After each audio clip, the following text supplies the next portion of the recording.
friend, an actual Christian apologist who has been rooting for us because, at least in conversations with him, he thinks that we're trying to have better conversations. And I do always appreciate the conversations I have with Dean Meadows in Virginia. You're live with Eric and V. Hey, what's going on, guys?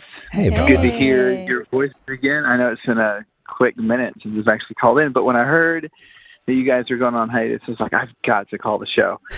So, hey, I really do appreciate what you guys are trying to accomplish by having better conversations.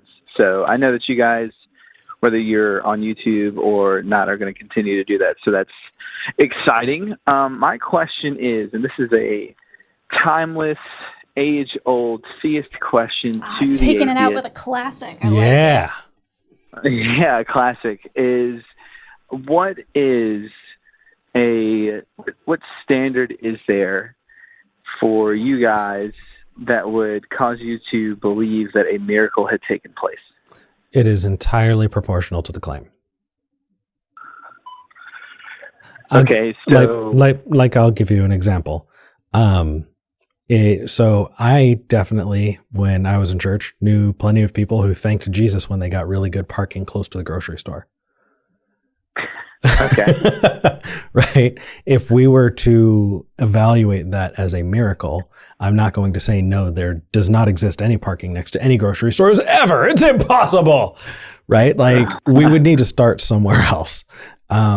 If someone were to, I don't know, say that they regrew a limb in a miracle, that would require an entirely different standard of evidence. So we would need to settle on what it is and what is required for the claim to be accepted.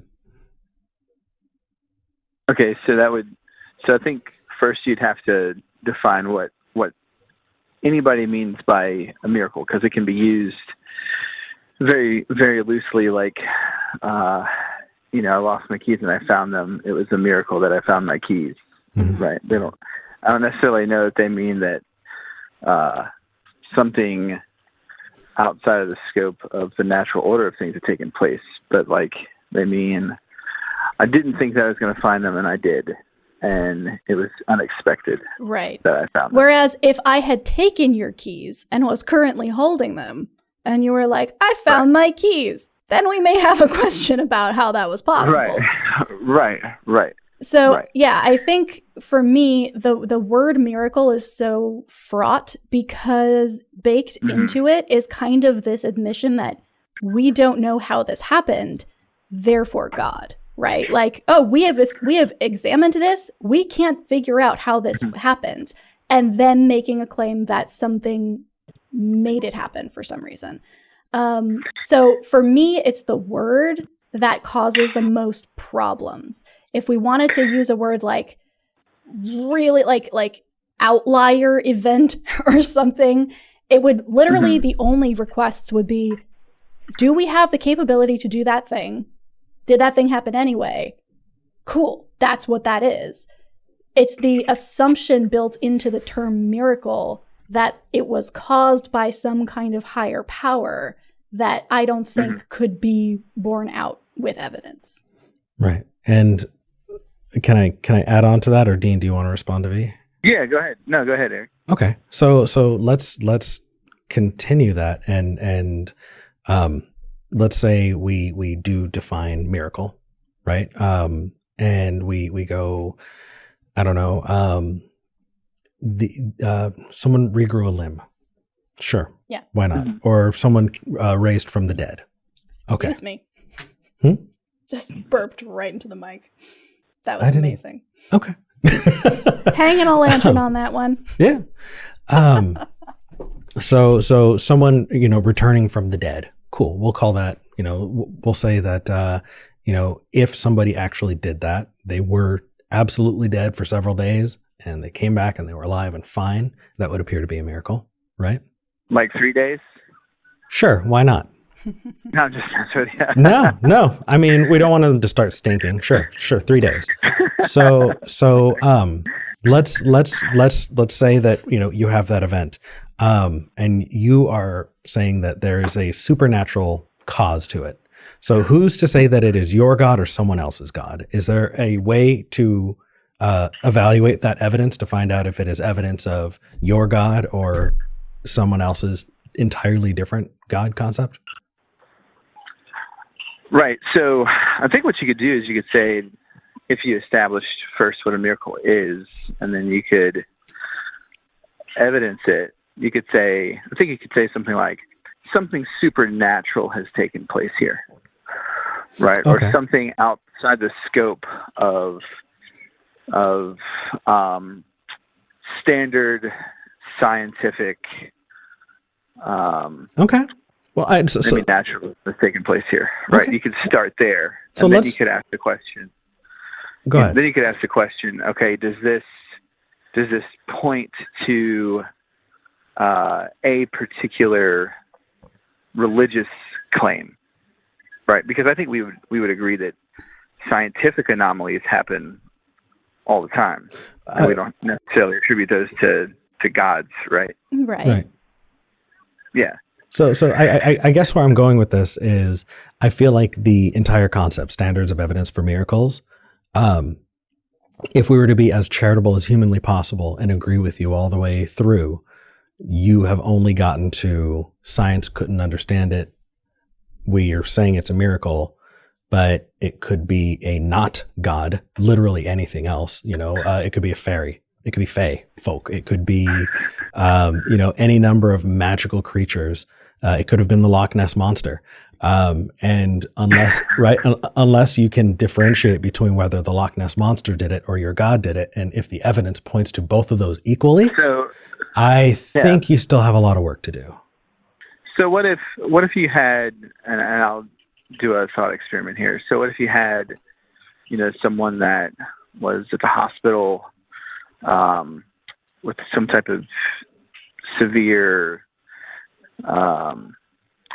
atrophy, or even in a case where you're talking about growing a limb back, mm-hmm. and had people come in and they prayed for them, and they said, in Jesus' name, mm-hmm. right? Or, dear God, please, regrow this limb, or please heal the severely atrophied leg here in the name of Jesus, amen. And then it happened, and then like let's say that the Mayo Clinic Sure. was like, yes, this was observed, as soon as, immediately after the prayer took place, this limb was no longer atrophied, it restored its muscle, or this limb grew back. Would that be, would something like, and it was Sure. multiply attested, would you say that was a miracle that pointed towards Christianity? I need a little bit more evidence. Not evidence. I need to ask a follow-up question to see if we're going to get there. Does that come to the exclusion of any other miracles with different gods? So let's say right next door at the Mayo Clinic, somebody who believed in an entirely different God concept that is fundamentally incompatible with yours, they pray and have the exact same type miracle situation occur. In this hypothetical, right? Could both exist, or in your hypothetical, is it only the Jesus one? So you're saying if there's somebody in the next room that would say a different religious group, which is entirely incompatible with yours, right? So I'm open to that being a possibility. So I just want to know where either of these things are happening, because if we don't have evidence of these things, yes, Dean, if you showed me that study and then let me talk to the person who had their leg grow back after being prayed over in Jesus' name, that honestly, I would be like, okay, that's as close to a miracle as I think I'm ever going to see. Yeah. So all right, would it make me a Christian? Probably not. Because you'd have to still deal with Gnosticism, which is terrifying to think about. But okay, that would be a miracle for me. I would grant that. Do we have that? Can I see that? Right. No, it's purely a thought experiment. Yeah. I see what you're saying there, B. I would say, and I haven't looked into it, but apparently a guy by the name of Craig Keener's got a 2-volume set on miracles that I'm gonna look at. Because I think to a certain degree, most people are, well, I won't say most people, me particularly, I am very skeptical of when someone says that a miracle took place. Mm-hmm. Because I am skeptical of being Benny Hinn duped. Yeah. Right. So that is obviously a situation that you got to deal with. But I'm open to, for this conversation, just to say, if either situation took place, whether it was a Muslim or a Christian, both of them are Abrahamic. But yeah, even if we were to get to non-Abraham. Hey, I went into one of them and did a ritual and was like, this is in the atheist witchcraft tradition of you are now healed. and that happened. Basically, the only point that I'm making there is I don't think that leads to a place that is satisfactory necessarily for you. And what I would want to tease out is whether or not you are attributing more towards your God claim than anyone else would with that same story. Well, you know what I mean? Like it doesn't. No, I see what you're saying, and it's not. And I don't necessarily know that right now. I'm going after the Christian God claim. I'm just trying to get you to the point where you accept the possibility of miracles, Eric. No. So I'm just saying. So in either room, if something like that took place, would that for you? Would that be okay? Hey, I don't know that this points to a particular specific God, but this miracle, however we want to define it, has taken place. I can't deny that. Well, so my ignorance is not someone else's evidence. Well, that's the thing, though. Miracle is not an evidential claim, though. Like, here's the thing. I could say, this is the best day ever. You understand what I mean by that. I'm saying I'm having a great day comparable to the other days that I have had, and possibly comparable to other people's days, right? That's not me making the statement that it is actually the best day, because that's not possible to prove. So when you say, do you accept the possibility of miracles, or when you see something, would you agree that it was a miracle? Yeah, a lot of the time what I'm going to do is be like, yes, I acknowledge that what you are saying is that you are perceiving this as a miracle, and colloquially, that's what this means. We don't know what happened. We think this happened for a reason, and that's all we can know about this. Yeah, absolutely. But if you're using miracle as a evidence for something that is true, to me that feels like saying, if I say the best day ever, that proves that it is actually the best day ever. You know what I mean? No, I see what you're saying there. And I think I'm tracking with your statement. I guess my question then becomes, if something like either of those situations, you're simply identifying that as, okay, well, colloquially we see what you're saying, mm-hmm. but I don't necessarily accept that. Then doesn't that? I mean, then under what conditions, whether secondhand or firsthand, could you ever say, okay, that was something that was a supernatural event or a miracle, however you want to define that. I guess is what I'm trying to you can't look at, because so then you are essentially then committed to a naturalistic paradigm, aren't you not? Are you not? No. If I may, why not? Because a definition founded upon ignorance is not a useful definition. Right. It's not, we don't understand, therefore God. We can understand God. Christians claim to understand God and have proof about how God works. Cool. That is not you being ignorant of a thing. That's you claiming proof. So you can have proof of God and not be a naturalist, but you would need the proof of God first to get there. So this isn't locking supernatural possibilities out. It's saying that if you're defining supernatural as unprovable, you have locked them out yourself. So I'm not, because then as soon as it's provable, then it's not supernatural anymore, and that means that your definition was kind of crappy. Yeah.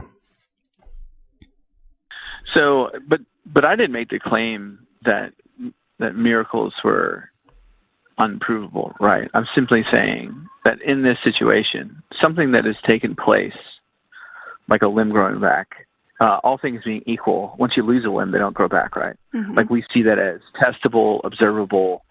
It's essentially a scientific guarantee that if Texas Chainsaw Massacre happens to my right arm, it's not coming back, right? But if there were a situation where someone did say a prayer and that arm did grow back, and it was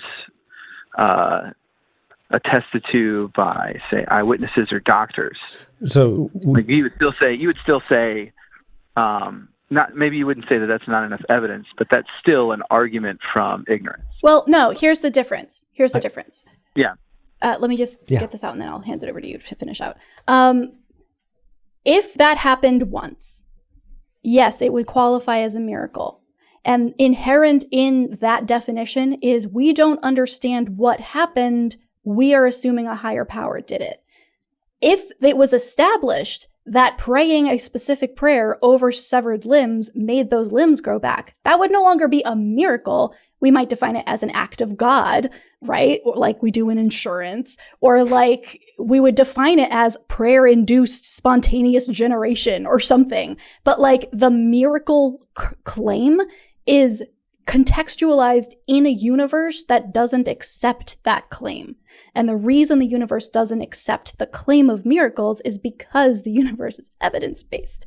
And so if you have evidence for a miracle that is replicable, that is able to happen over and over again, even if it involves a supernatural being, it is no longer, by definition, in my opinion, a miracle, but rather just a God that predictably does a thing that interacts with the natural world. And then we can have a conversation about whether or not that God deserves worship, or is the God that you think it is, or that I think it is.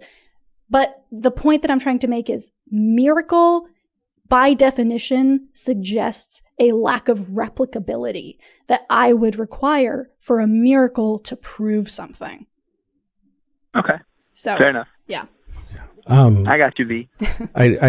My thought there is, Dean, you and I are walking along the road, and I point to a mountain and I say, I did that. And when your question is how, I say, well, you don't have evidence. You don't know how it happened, so I did it. It's just an assumption that is made based on your ignorance. It is not actual evidence that I did anything. And that's why bringing that up, the unexplainable thing, it's not actually evidence of anything. It's just evidence of ignorance.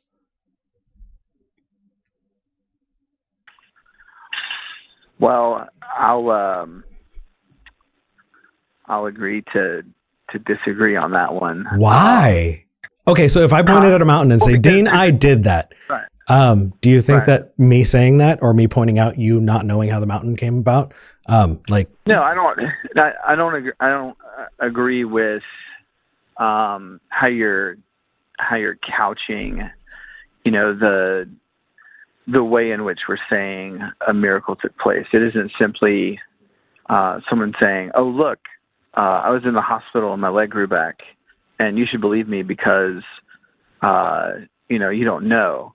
I mean, we're talking about a situation where you have a multitude of people that are attesting to this, doctors, family members, the person themselves. Whereas if we're just walking along the road and we just stumble across a mountain, you say, "Hey, yeah, I did that."